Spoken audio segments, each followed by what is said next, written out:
You've been told since childhood that 10 rules carved in stone contain everything you need to live a moral life. But you've never felt fully convinced.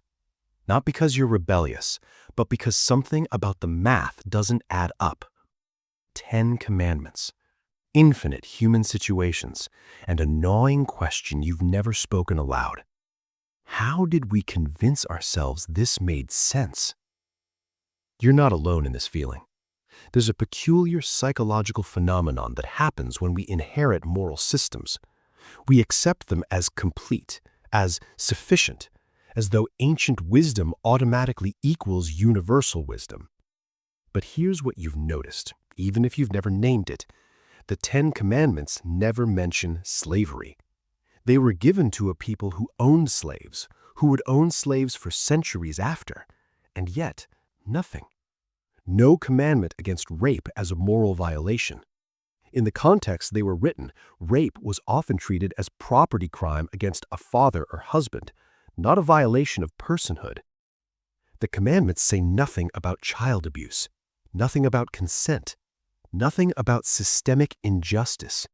But they do prohibit coveting your neighbor's donkey.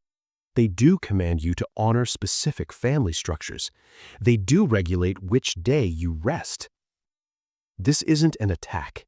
It's an observation, a pattern you've felt but couldn't articulate. The dissonance isn't coming from your lack of faith. It's coming from your intelligence. Your moral intuition recognizes something the tradition doesn't want you to say out loud. These rules are human, contingent, limited by the time and place they were written. And calling them absurd isn't blasphemy, it's honest assessment. Let's be clear about what absurdity means here. Albert Camus defined the absurd as the confrontation between human need for meaning and the universe's silence. The existentialists understood something crucial. We crave absolute answers, clear moral architecture, 10 simple rules to cover infinite complexity. But reality doesn't cooperate. The absurdity isn't that the commandments are evil. It's that they're insufficient. And yet we've built entire civilizations pretending they're not. Here's the reframe. You're not broken for questioning this. The Enlightenment happened precisely because people like you started asking these questions.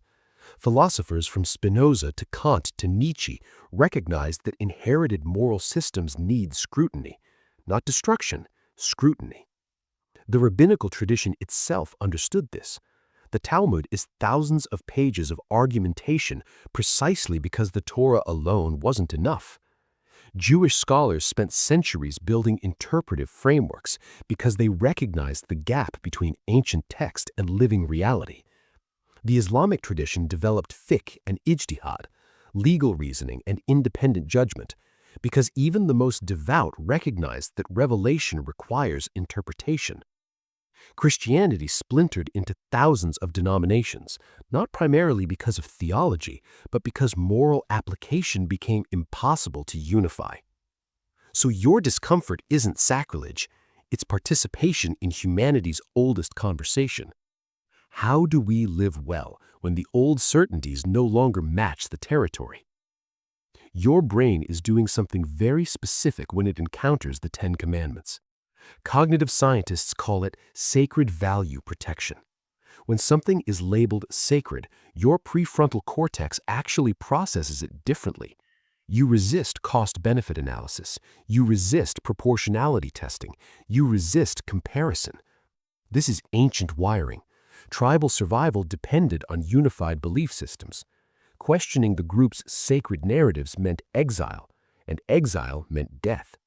So your brain learns to protect sacred things from rational scrutiny, even when that scrutiny is warranted.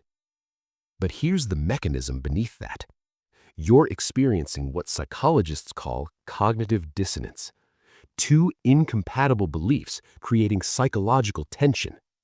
Belief 1, these commandments are divinely perfect and complete.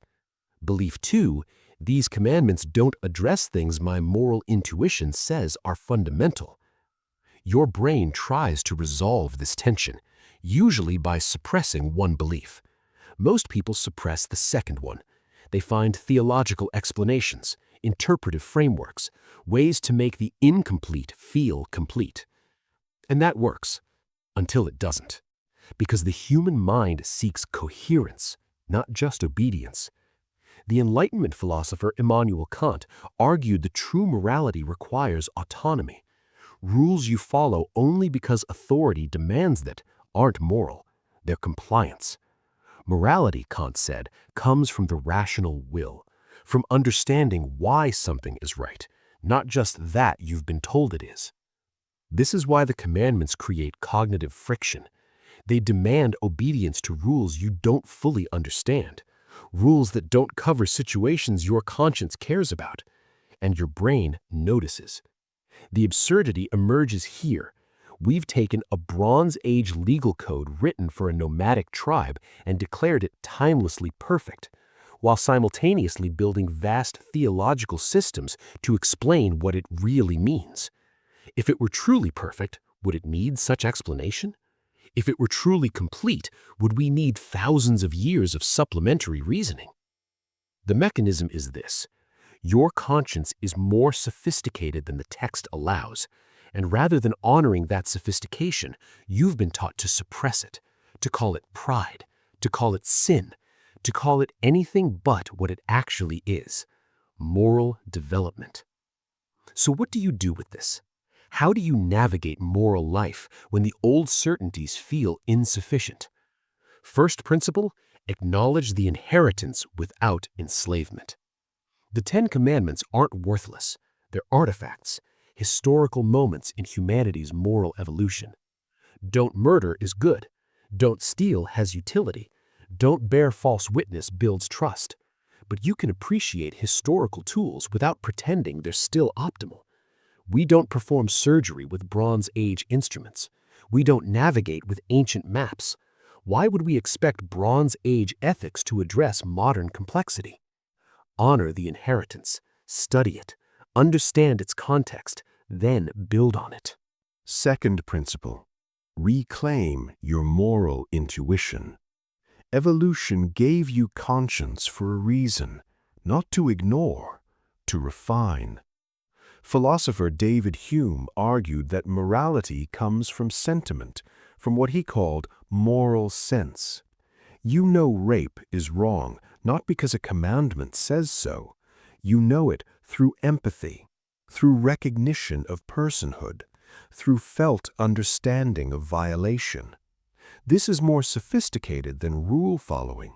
Your moral intuition tells you slavery is wrong even if Scripture regulates it. Women's equality matters even if ancient texts subordinate them. Consent is fundamental even if it's absent from old codes. Trust that, not blindly, but seriously. Third principle, embrace moral reasoning as sacred work. The rabbis who wrote the Talmud understood something profound. Wrestling with text is devotion. Questioning is engagement. The word Israel literally means struggles with God, not obeys God without question. Struggles. This is permission, not just to doubt, but to think, to argue, to refine. Søren Kierkegaard said genuine faith requires a leap, but he also said it requires individual engagement, not tribal absorption. Your moral development isn't betrayal, it's maturation. Moral philosophy has spent millennia developing ethical systems. Virtue ethics asks, what kind of person should I become? Consequentialism asks, what outcomes should I create? Deontology asks, what duties do I owe? None are perfect, all are useful. The commandments function like deontology, rules-based, duty-oriented, but incomplete. So supplement them. Ask consequentialist questions. Who is harmed by this action? Ask virtue questions. Does this cultivate wisdom, courage, justice, temperance? Use multiple lenses. Moral life is jazz, not classical, improvisation within structure, not rigid adherence to a single score. 5 principles. Recognize cultural contingency without moral relativism.